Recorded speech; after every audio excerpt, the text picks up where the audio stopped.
YouTube channel civil structure tech guru पर सभी का स्वागत है। Here engineer Hari. ये वीडियो फाइनेंस एंड इन्वेस्टमेंट के ऊपर में है और उन सभी स्मार्ट इन्वेस्टर के लिए है जो कि स्टॉक मार्केट में फंसना नहीं चाहते हैं। तो वीडियो शुरू से अंत तक जरूर देखिएगा। एक चैनल में नए हैं तो अपने लाइक और सब्सक्राइब बटन प्लीज़ डालिए ताकि आने वाला वीडियो आपको समय पर मिलते रहे। आज निफ्टी 50 का क्लोजिंग प्राइस 25,725 रहा, जो कि 42 पॉइंट के साथ बढ़त लेते हुए ये अब जो है 52 वीक के क्लोजिंग के हाईएस्ट है उसके बराबर पहुंचने वाला है। जो 52 वीक हाईएस्ट क्लोजिंग है इसकी निफ्टी की वो है 26,373। Brief description about the Nifty 50। ये बेंचमार्क है, इंडेक्सेस है। ये इंडिया की सबसे जो लार्जेस्ट कंपनी होती है उसको इसमें वेटेज के अकॉर्डिंग रखा जाता है और इसकी ट्रेनिंग है नेशनल स्टॉक एक्सचेंज और मैनेज करती है और इसकी रेगुलेटरी बॉडी सेबी है। कहीं भी चले जाए, यूट्यूब चैनल चले जाए, एक्स में चले जाए, व्हाट्सअप या इंस्टाग्राम, वहाँ आपको बहुत सारे वीडियो मिल जाएंगे जहाँ पर आपको कहते हुए इन्फ्लुएंसर मिलेंगे कि ये आपको 2 साल या 3 साल में आपकी स्टॉक्स तिगुनी दुगनी हो जाती है और बहुत ही आसान है पैसे कमाना। बट एक बार आप इसमें हाथ लगा के देखिए, फिर पता चल जाएगा कि पैसे कमाना इसमें कितना आसान है या कठिन है। यह बस सुनने के लिए ही है कि पैसे दुगने तिगुने हो जाते हैं, इस लालच में काफ़ी इन्वेस्टर फंसे हो जाते हैं। और जो इन्फ्लुएंसर है उनको तो अपने जो प्रमोटर्स हैं, कंपनी जिनको पैसे मिलते हैं, प्लस वो अपनी कोर्स फी के हिसाब से अपने पैसे कलेक्ट करते रहते हैं, बट प्रैक्टिकली कुछ और ही होता है। तो आइए हम देखते हैं कि कुछ दिग्गज कंपनी है जो नेशनल स्टॉक एक्सचेंज निफ्टी 50 का पार्ट है, जो इंडिया के बहुत बड़ी कंपनीज है। अब हम कुछ निफ्टी के स्टॉक्स देखते हैं। 30% से ज़्यादा स्टॉक जो है अभी भी बहुत डाउन में है और इन्वेस्टर को हेवी लॉस हो रहा है। तो आप बताएं मुझे कि आप कहाँ फंसे पड़े हैं। जैसे अगर आईटीसी को ले तो इसकी आज की करंट मार्केट प्राइस है 325 रुपये। इसकी प्राइस अर्निंग रेशियो 19 है और क्वार्टर प्रॉफिट है, क्वार्टर नेट प्रॉफिट है इसकी 5,018 करोड़ और ये 3 महीने में 21.21% लॉस दे चुकी है। अगर आप देखें एशियन पेंट की तो इसकी आज की कीमत है 2,436, प्राइस अर्निंग 57। इसकी नेट प्रॉफिट देखें क्वार्टर की तो 1,073 करोड़ है और ये अपने 3 महीने में 17.16% लॉस दे चुकी है। इंटर ग्लोबल एविएशन का अगर देखें तो ये इसकी आज की कीमत है 4,977। इसकी प्राइस अर्निंग रेशियो है 42.56। इसकी क्वार्टर अर्निंग है 612.6 करोड़ माइनस 14.2%। टीसीएस देखें जो इंडिया की दिग्गज कंपनी है, आईटी की सॉफ्टवेयर की नंबर 1 कंपनी है, इसकी आज की प्राइस है 2,717। प्राइस अर्निंग रेशियो आप देखेंगे तो 19.21 और इसकी क्वार्टर अर्निंग देखेंगे तो 10,720 और इसका जो लॉस देखेंगे 3 महीने में तो ये ऑलरेडी माइनस 40.01% लॉस दे चुका है। उसी तरह जियो फाइनेंशियल का देखेंगे कि रिलायंस ग्रुप की कंपनी है, बहुत बड़ी कंपनी है जो फाइनेंस म्यूचुअल फंड इसमें इन्वेस्टमेंट करती है। इसकी आज की प्राइस है 262। प्राइस अर्निंग रेशियो हैप्टिक है, बहुत ज़्यादा है 105.31 और इसकी क्वार्टर अर्निंग देखेंगे तो 268.98 करोड़ है और ये भी जो है आपकी 3 महीने में 13.76% पूंजी लॉस हो चुकी है लोगों का।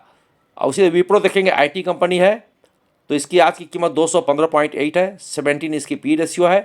क्वार्टर अर्निंग इसकी है 3,145 करोड़ और ये जो है 3 महीने में माइनस 13.33 इसकी शेयर प्राइस में गिरावट आ चुकी है। एचसीएल टेक सॉफ्टवेयर कंपनी में देखेंगे तो इसकी आज की रेट है 1480, प्राइस अर्निंग रेशियो 23 के आसपास है। क्वार्टर अर्निंग इसकी 4082 करोड़ है और ये भी आपका 12.08 माइनस में आपका चल रहा है। इन्फोसिस लेंगे, इंडिया नंबर 2 कंपनी है, दिग्गज कंपनी है सॉफ्टवेयर की। इसकी आज की प्राइस 1,391 है, प्राइस अर्निंग 19.5। इसकी क्वार्टर अर्निंग देखेंगे तो 6666 करोड़ है और इसकी जगह लॉसेस देखेंगे तो आपका माइनस 11.3। वैसे अगर सिप्ला का देखेंगे तो ये फार्मा की दिग्गज कंपनी है जिसका 1,343 आज की रेट है, 22 आपका प्राइस अर्निंग रेशियो है। क्वार्टर अर्निंग 674 करोड़ है और ये भी 11% नीचे जा चुकी है। अगर आप आगे देखेंगे तो अदानी ग्रुप के share max health, HDFC life, HDFC bank, eternal, भारतीय एयरटेल, यह लगभग 11.16% से लेकर के -6.64% तक ऑलरेडी ये टूट चुका है लास्ट 3 मंथ्स में। इस तरह हम देखेंगे कि जो निफ्टी 50 है, इसकी इंडेक्स लगभग ऑल टाइम हाई के बराबर होते हुए भी कुछ दिग्गज कंपनी के शेयर है जो कि लगभग 30% ऑफ द इंडेक्स है, ये अभी भी आपको -21% से लेकर के -6% नेगेटिव रिटर्न दे रहा है। अब आप इन्वेस्टर कहाँ फंसे हैं, किस तरह से मैनेज करेंगे, खुद ही जाने। बट ये याद रखें कि averaging is not a points, और एवरेजिंग करने से आपको हो सकता है कि सारा पैसा इसमें फंस जाए और फर्दर आपको इसमें रिकवरी होने में काफ़ी समय लग जाए।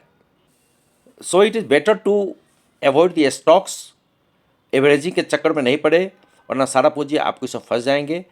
और स्टॉक ये बियर फेस तक कब तक चलेगा, कोई किसी को कोई जानकारी नहीं है।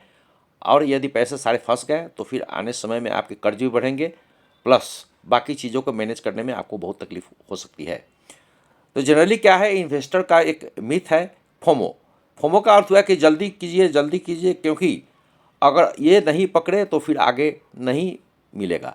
यानी कि लोग क्या करते हैं कि एक दूसरे को देख करके उसमें शेयर मार्केट में सट्टाबाजी की तरह लोग टूट पड़ते हैं और बढ़ते हुए शेयर को लोग खरीदना चालू कर देते हैं, ताकि उनका दिमाग में यह रहता है कि अब तो नीचे आएगा ही नहीं और बिल्कुल ऊपर ही चलते चला जाएगा। इस तरह से भीड़ में इकट्ठा होकर के लोग शेयर को और भी ऊपर बढ़ाते जाते हैं, और जो ऑपरेटर को जो प्रॉफिट बुकिंग करना होता है उस समय जो हमारे रिटेल इन्वेस्टर है वो हाथ मलते रह जाते हैं। तो फोमो के चक्कर में मत पड़े, भी लिवरेज लेकर के स्टॉक्स में इंटर नहीं करे। आपको पाएंगे कि जो ट्रेडिंग करता है उनके अगर 10,000 रुपये जमा करते हैं किसी ब्रोकर के फंड में, तो आपको 50,000 से लेकर 60,000 रुपये को आप शेयर खरीद सकते हैं। लेकिन आपको उसको उसी दिन आपको मैनेज करना पड़ेगा। अब अगर मार्केट अगर किसी कारणवश क्रैश हो जाती है, जो कि दिन में कम से कम 1000 पॉइंट नीचे, 500 पॉइंट ऊपर नीचे होते रहते हैं, तो कोई नहीं जानता है कि किस स्टॉक का प्राइस कहाँ है, क्या है, इसमें कौन सा ब्रोकर लगा हुआ है, कौन सा ऑपरेटर है, कौन सा सफ़ेद पोस्ट लोग इसको में काम कर रहे हैं, सट्टाबाजी कर रहे हैं। वैसे में यदि आप अगर लिवरेज फैसिलिटी लेते हैं, जितना आपके पास पैसा है उससे 5 टाइम्स ज़्यादा शेयर खरीद लेते हैं, तो आप क्या है, अंत डिलीवरी लेना ही पड़ेगा आपको मार्केट क्रैश होने पर, और उसके बाद में आपको नहीं तो ब्रोकर आपका बेच देगा और पेनल्टी भी लगा देगा।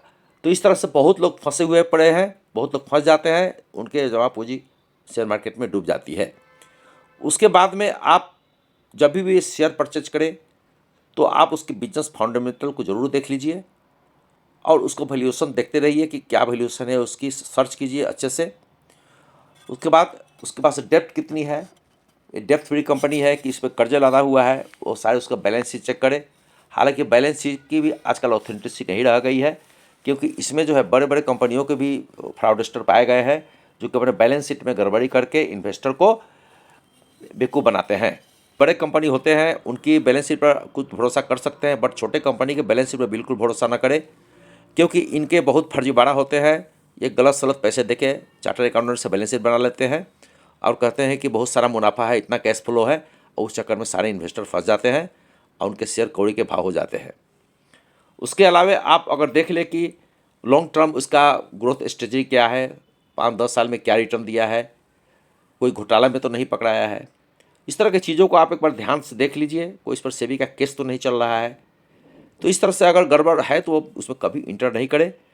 कुछ टाइम के लिए आप आएंगे कि ये स्टॉक जो है एक दिखाएगा, बुलिश ट्रेंड दिखाएगा, बट ये ऑपरेटर द्वारा या उनके डायरेक्टर्स प्रोमोटर के द्वारा छद्म भेष में इसको शेयर को वॉल्यूम बढ़ाया जाता है ताकि इन्वेस्टर फंसे, बट ज़्यादा दिन सस्टेन नहीं करती है। ये 2-3 दिन बाद में आप आएंगे कि -10% लगते हुए आपकी सारी पूंजी इसमें ख़त्म हो जाएंगे। जब भी शेयर खरीदे ब्लू चिप कंपनी के ही शेयर खरीदे, जो कि बहुत वेल मैनेज्ड कंपनी है, रिनाउंड कंपनी है, और स्टेगर्ड वे से खरीदे, एक ही जगह पैसे नहीं डाले, थोड़े थोड़े SIP के हिसाब से डाले।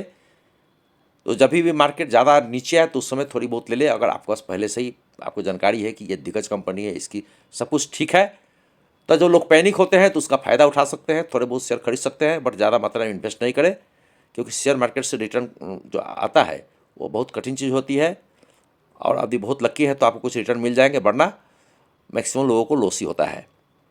Thank you very much. Here in A Hari.